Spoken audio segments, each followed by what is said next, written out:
All right. So the first thing that I wanted to share with you is basically why I wrote a book, because the number one question that everyone asked me when they found out that I had a book is that they assumed it was going to be HR related in nature. Most of you are familiar with that my background comes from over a decade of human resources, and then I focused heavily on corporate training. And it would make sense that I would write a book like that.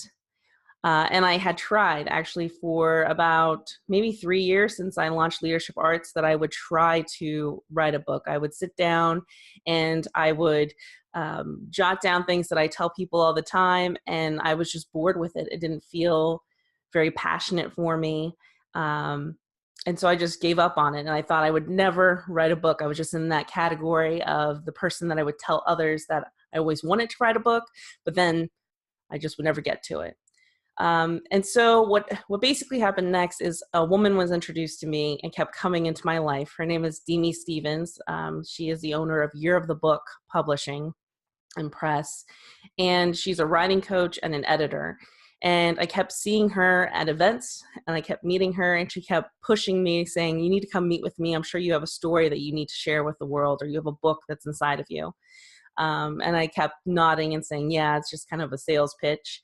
And then when my friend, one of my really good friends, Amanda King, released her book this past summer, and I realized that she had done that with Demi, and I didn't even know she was writing a book.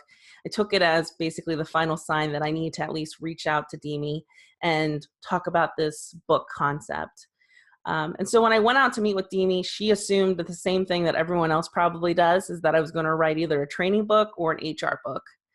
And I told her that I didn't want to do either.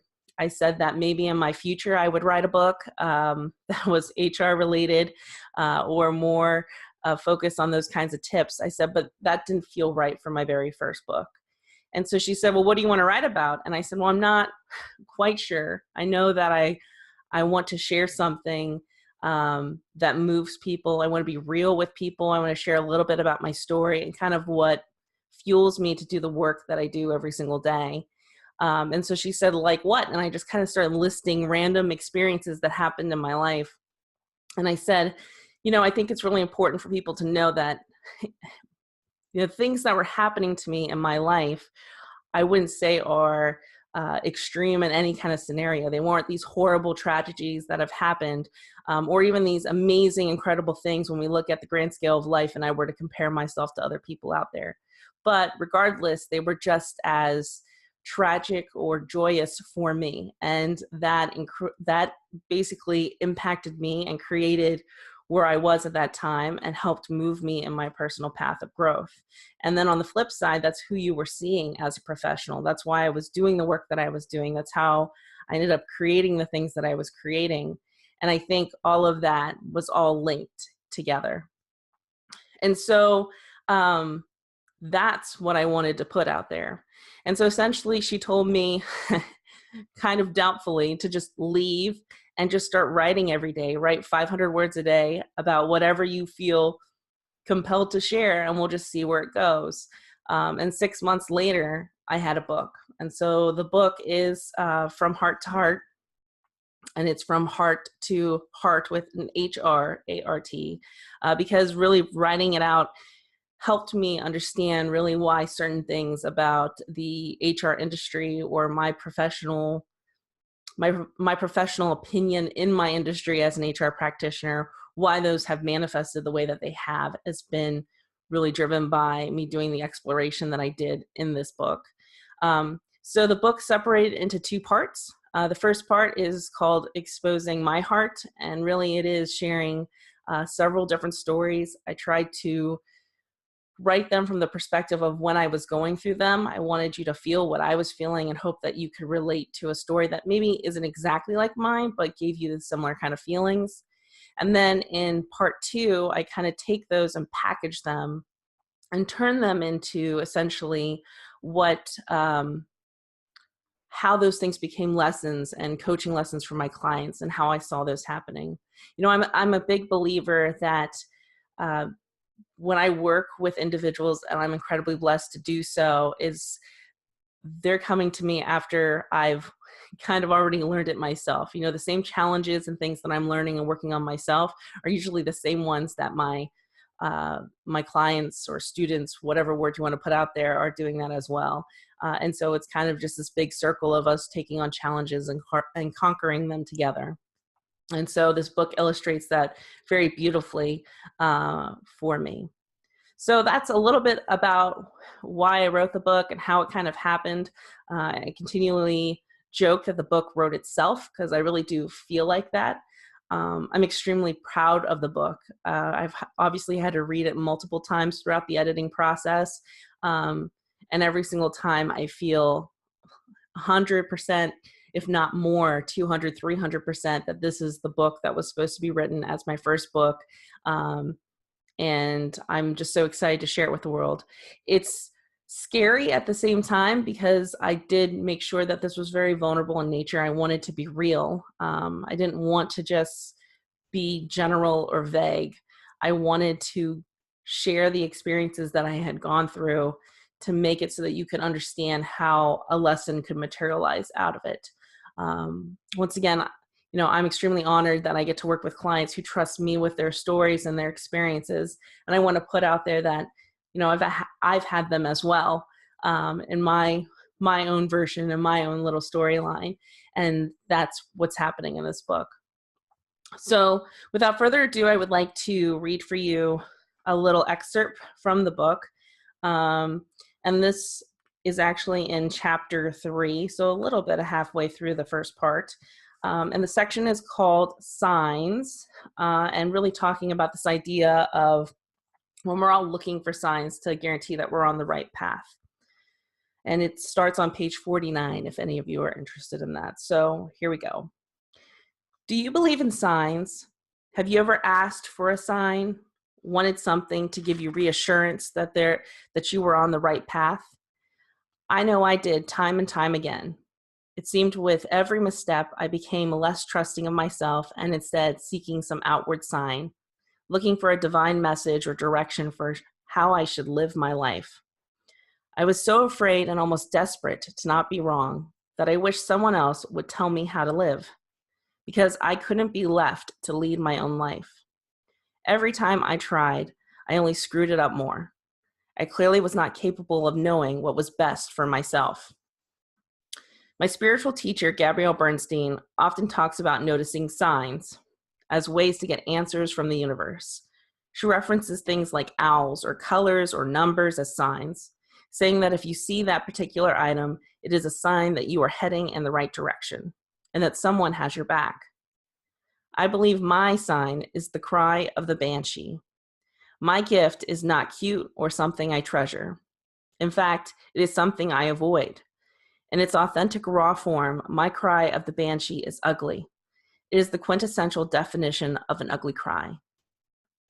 According to Wikipedia, a banshee is a female spirit in Irish mythology who heralds the death of a family member, usually by shrieking. She can appear in a variety of forms. Perhaps most often, she is seen as an ugly, frightful hag, but she can also appear young and beautiful if she chooses. The origin of this myth, being Irish, caught me off guard. Of course, I don't know for sure who started calling my loud shrieking cry of the banshee, but I always assumed it was my mother in cahoots with her sisters, as a joke or a game others would find entertaining. However, my mother is of Filipino descent, while my father is German and Irish.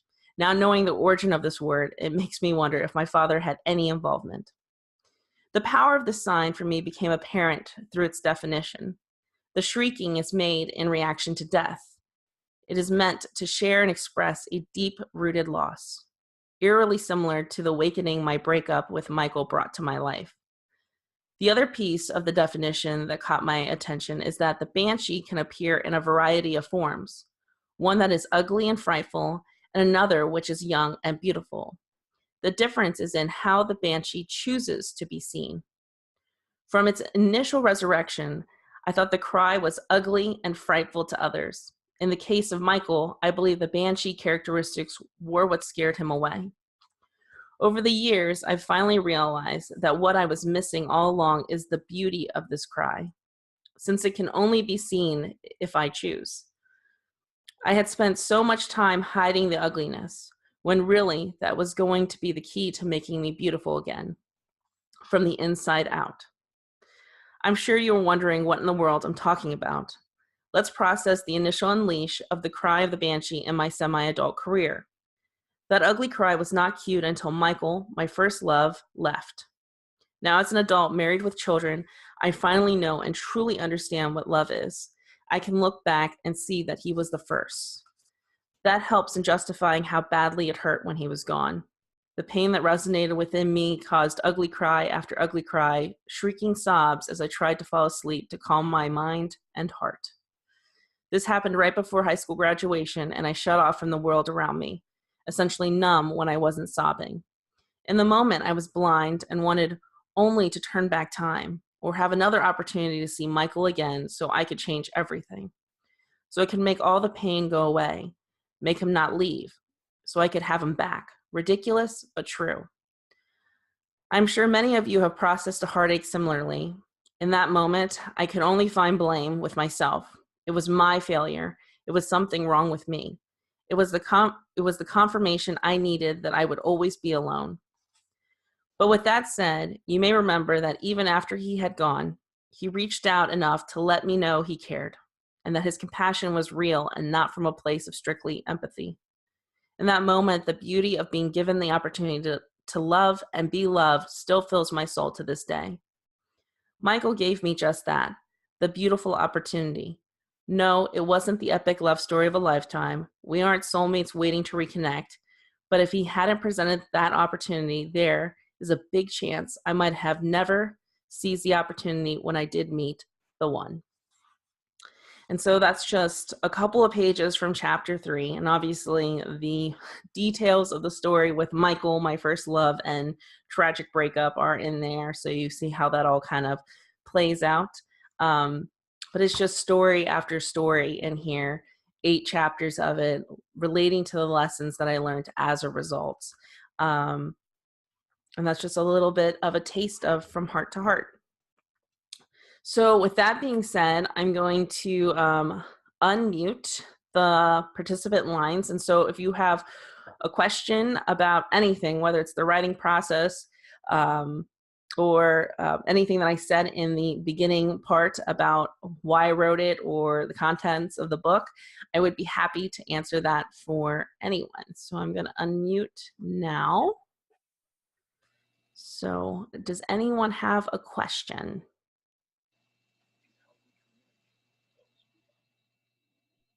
Hey, Sam, it's Tony. Can you hear me? I can hear you. Hi, Tony. Hey, how are you? I'm good. All right, so the first question is just really just, can we also uncover the video so we see face to face or not? You would rather just have the audio. Can you?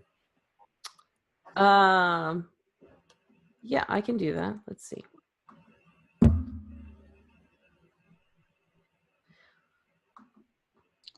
I think it's whoever wanted to show video.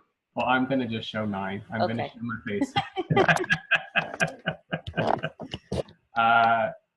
So I started reading the book today, and I'm just curious, since the book launch party yesterday, what's resonating for you as you continue to see this unfurl, you know, these intimate stories of your life that you've taken and you've transcribed them into the book. And as people, it was just so special to witness yesterday all the people who came out and supported you. So I'm just curious to know, just kind of where 24 hours later, how are you feeling about what's been evolving for you in releasing your book? Yeah. So it's interesting because yesterday I realized, let's see if I can just, oh yeah. So yesterday I realized at the book launch party how nervous I was about this. And this is completely different than anything else that I've done. So than speaking and working in any other kind of environments, it's a completely different ball game. And Tony was there and we did the similar presentation, and I thought I was ready to read that excerpt, and I kind of picked one that I thought was safe. And I really had to hold it together, because every time that I read this book, I definitely get very emotional, because I relive basically all of those moments over again. Um, and it has been quite refreshing, because people have been reading it, or they've been jumping around in the book, and all of them have said that they have found something that is relatable to them. It speaks to something that they have gone through. And that's all that I wanted. Even if one page, one story, if that 3 pages there spoke to you and you never buy the book, and that served you in a way to just know that you're not by yourself, that things like this are happening, that's all that I wanted. And that's really the only reason that I put this book out there. And it's almost like, now that I did this, I can move on to the next step, and I can do whatever is next, whether it's another book, and it is an HR book, or a leadership book, or whatever. So I'm definitely just taking it all in, enjoying it, and feeling even more incredibly blessed and honored that I'm surrounded by so much love and support, because right now that's where it's been released. I haven't even really gone out and showed it to the world, except for the people who love and support me, who have been sharing that out. Thank you for your question. You're welcome. Anyone else have anything? So Sam, this is Mona. Hi, Mona. Hi. So my question for you is because I haven't had an opportunity to see the book yet, but to ask, in what context could you see this book being used in the business world? Mm-hmm. That is a great question, because I have been pondering that as well, because now I wrote this book that is completely very different than what everyone was expecting. And so in the business world, and we have actually already had a couple of bulk orders go out to some executive leadership groups, which I've been very touched by. But basically, this book, the last section, the part 2 section, it spins it into 5 lessons, and it talks about exposing your purpose, your passion, the people around you and their true intentions, the realm of possibility, and your personal power. And I truly believe that these are the 5 elements that really impact an individual's ability to be fully engaged in the workforce. And so as leaders, number one, I think that's why it's gravitated towards some of these executive leadership groups, primarily driven by women, but that this book is the way to identify those things, to make sure that I'm good, that I'm in check. This past spring, I went out towards Pittsburgh, and I did a speaking engagement, and I was talking about actually employee engagement. And one of the things that came up, and I just kind of touched on it briefly, was saying, one critical piece for any of these strategies to work is that you've got to make sure that you're engaged with your workplace, that you want to be there.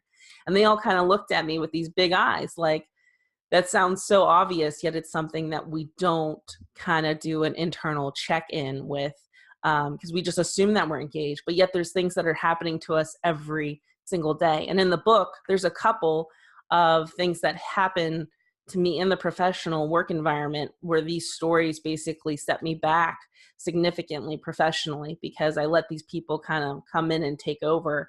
And so people do that to us in the workplace. And so this is a book that can help realign you and get that back there. So I think it's a great kind of book club thing. I think the exercises alone are great to facilitate with a team, to just find out where people are kind of, where is that foundation for each of them to move forward and know that you can start heading in that right direction, or the direction that the organization wants to go to. Does that answer your question, Mona? It does. Thanks, Sam. Yes. And congratulations. Thank you. Any other questions? Okay. I don't have a question. I'm just so excited. I can't wait to get mine. Okay. Thank you, Barb. Yep. I'll make sure I get that to you next week. Thank you. I'll touch base with you before that just to make sure everything's set. Okay. Great. So thank you, everyone, for joining me tonight. And I hope you have an incredible evening. If you're looking to get the book, it's on Amazon now. You can also do it through the website, and then that has the ability for me to sign it and get it delivered to you. at samsmelter.com. If you have any questions at all, please don't hesitate to ask. Thank you. Thank you so much for being a part of my network and being there for me, because without all of you, I would not be able to do what I'm doing today. So have a great night. You too. Congratulations, Sam. Bye. Thank Yep, you. you're welcome.